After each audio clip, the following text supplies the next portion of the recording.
Hi there, Mr. Holcomb here with another episode of the Math Behind Your Modules. Lesson 20 is Investments, Performing Operations with Rational Numbers. So this is a classwork we did, very tedious, but it was, I thought, necessary for the students to have exposure to what an accountant does, or back in the day when we wrote checks and we didn't have just online banking. How did we keep track of how much money we had in our account so we didn't become overdrawn?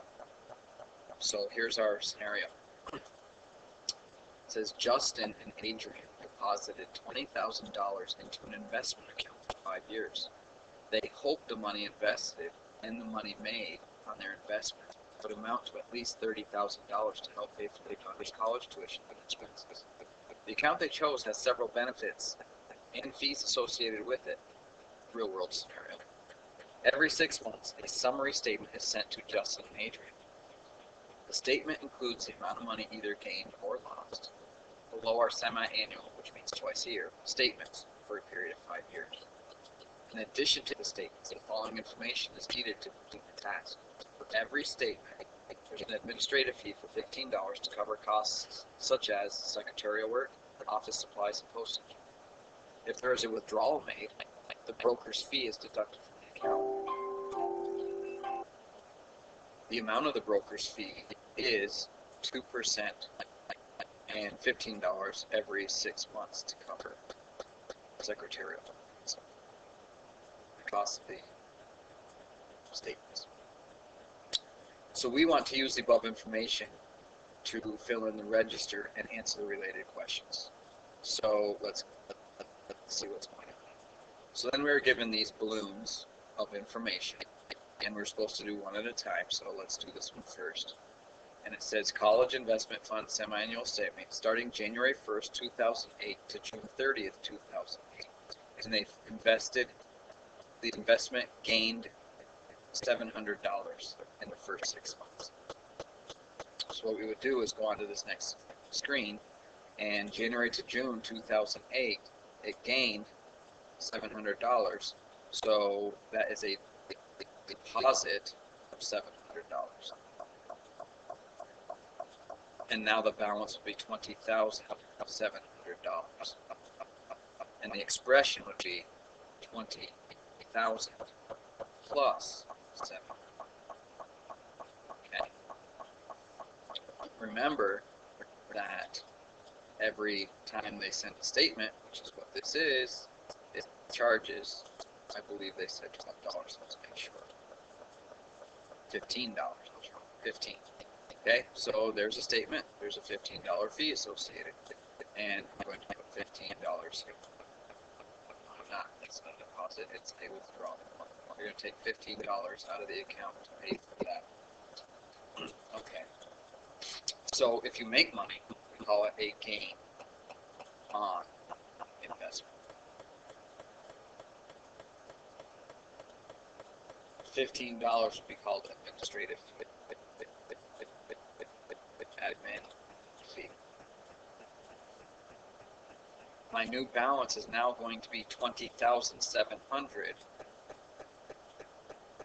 minus 15, which is $20,685. And we continue this process throughout this entire 5-year period. Okay, all the way throughout this. Actually, this is only giving us 3, 6, 9, 10 statements twice a year. That's right, 5 years. Okay. Now, rather than sit here and go through all of this and do this manually, I have done it in an Excel spreadsheet, and this is how I presented it in class, just to make sure our calculations were accurate. Because once you're off, your mistake is going to carry throughout the entire ledger, and then it's nearly impossible to find it. So I did this in an Excel spreadsheet. So if you weren't present for class or were missing some of the material that we filled out, this is all of the information that we did. Okay, and if you need to pause the video, pause it and copy down all this information. Okay, once the ledger was filled out, what we did was we answered some questions. It was a gain-loss summary. Annual gain loss summary. So the year 2008 gain loss, if I go back and I look, what I had done was taken December 2008 balance, subtracted the beginning balance to get $1,424.38. Okay, so the total gain loss for that year was $1,424.38. The numerical expression would have been $21,424.38 minus our original contribution starting cost of $20,000. Okay, then 2009, the end of 2009, I highlighted so it's easier to follow. $20,817.09 minus $21,424.38. That was a bad year. So that is going to be, and I'm not going to use a minus sign here because when we're talking about money and finances, accountants use parentheses to represent negatives. Okay, so parentheses around 607.29 means a negative $607.29. So we took our original balance from the prior year, which was $21,424.38, and we're going to subtract. No, I'm sorry, that's not correct. We're going to take our new balance, which is $20,817. So let me just, we're going to use this, but it's going to be this amount here, $20,817.09.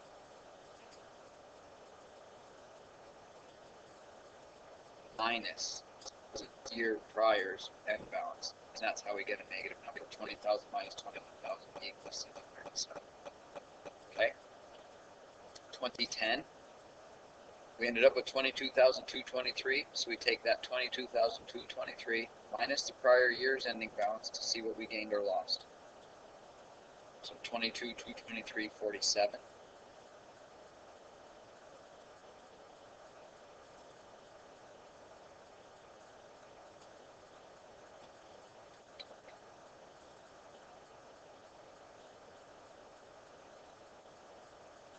Minus $20,817.09. Okay, all I'm doing is looking at my spreadsheet, and this minus that equals 1406.38.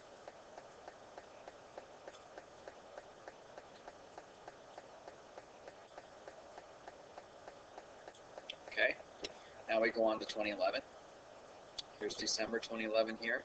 25,496 minus 22,000. That was a really good year, but they also deposited $1,500. So it was still a good year. 25,496.55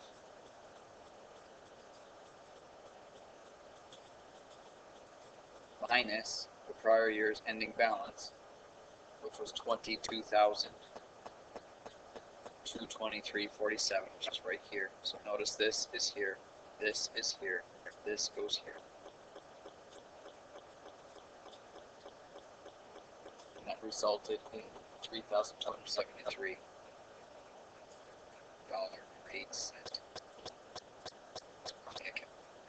Okay, and finally 2012. 28,118 minus 25, so 28,118.59. 28,118.59 minus this amount here, 25,496.55.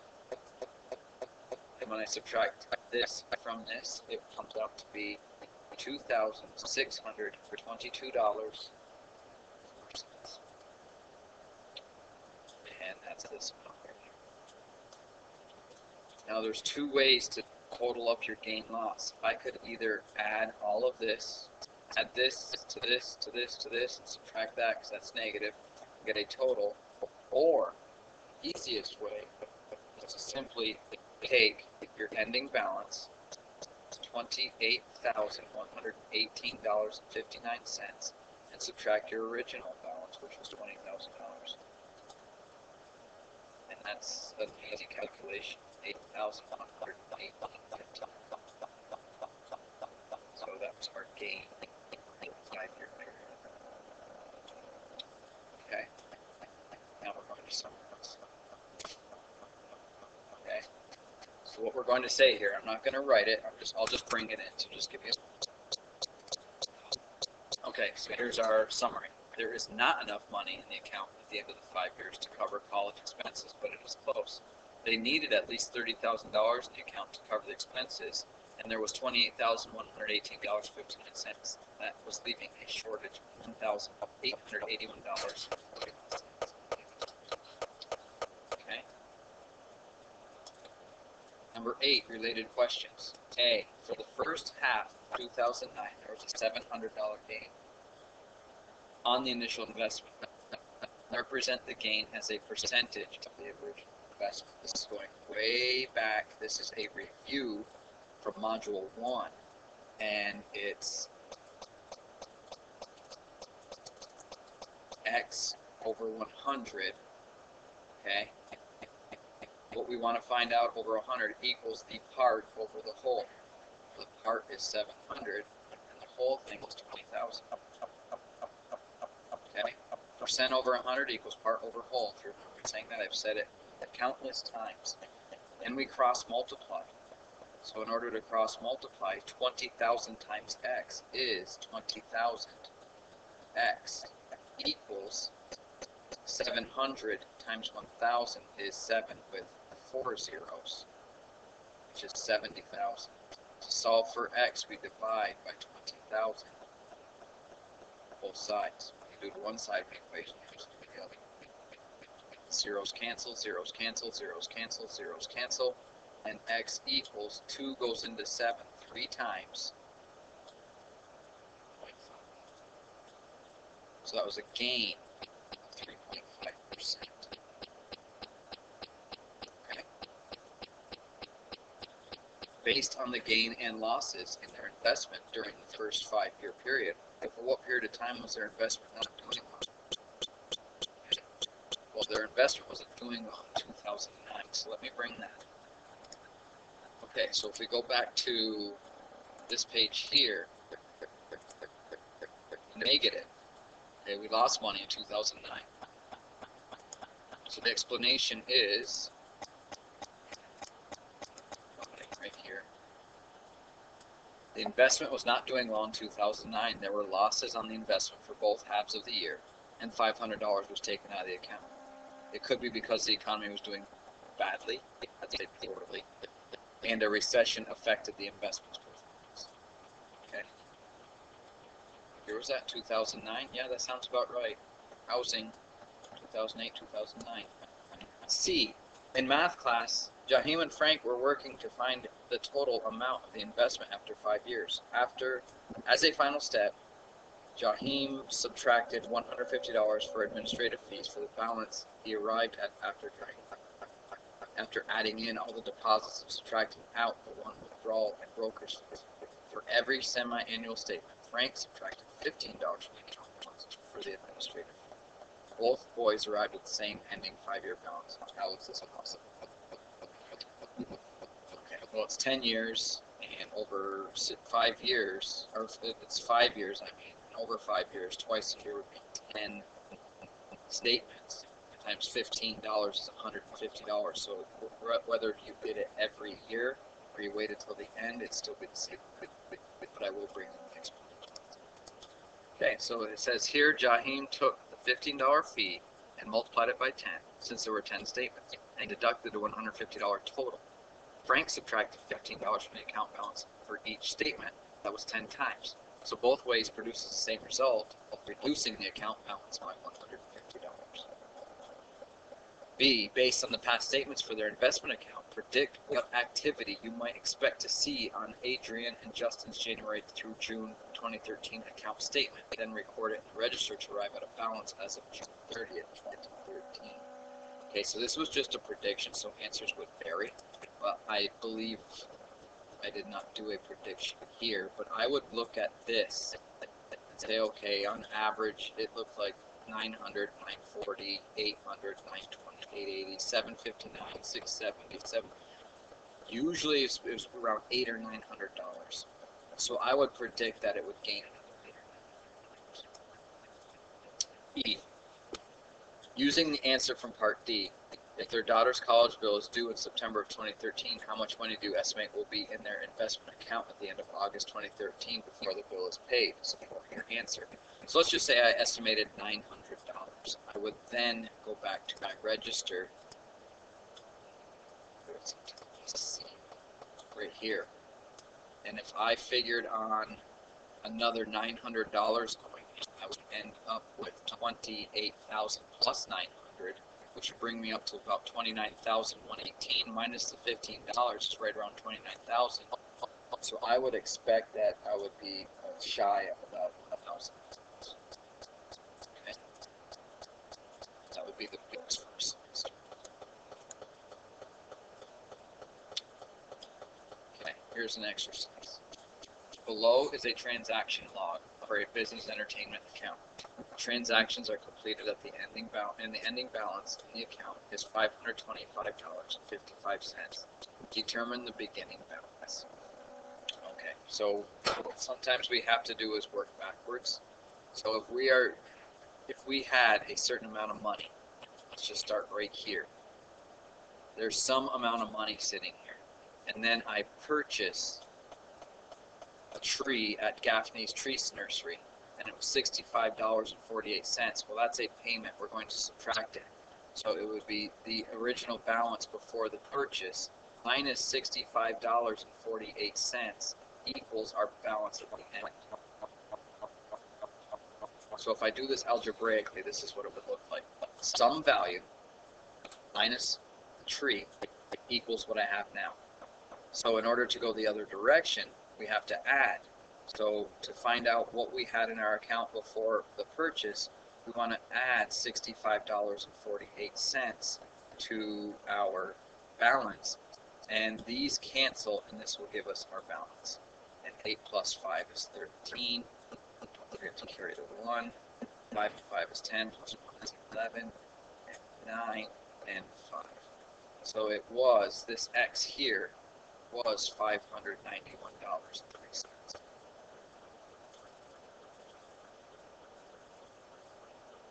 Okay, $591.03.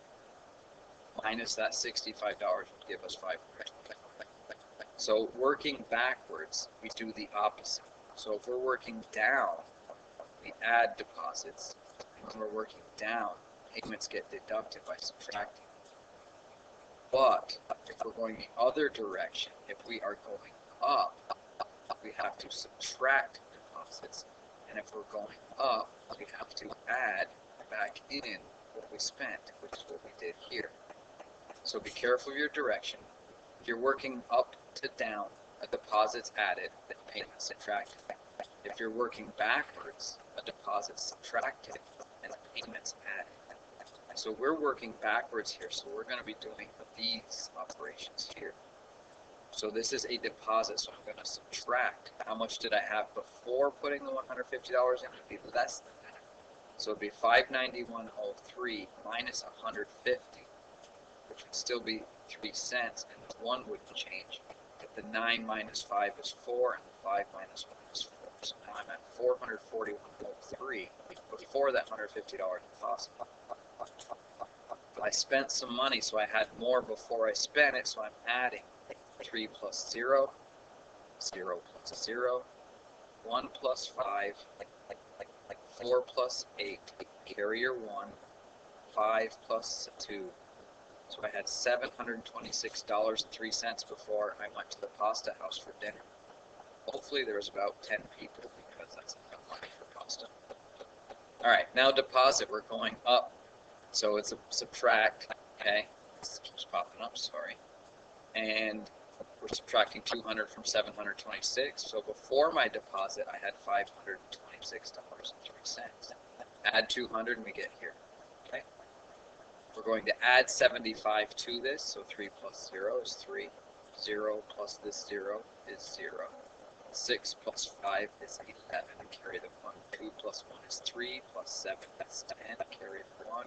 And I end up with $601.03. And then I spent $199.99, so I had that much more. So I'm adding. 9 plus 3 is 12, carry the 1. 9 plus 1 is 10, carry the 1. So that's 9 plus 1 is 10, plus 1 is 11, carry the 1. That's 9 plus 1 is 10, plus 0 is 0, carry the 1. And I have 6 plus 2 is 8.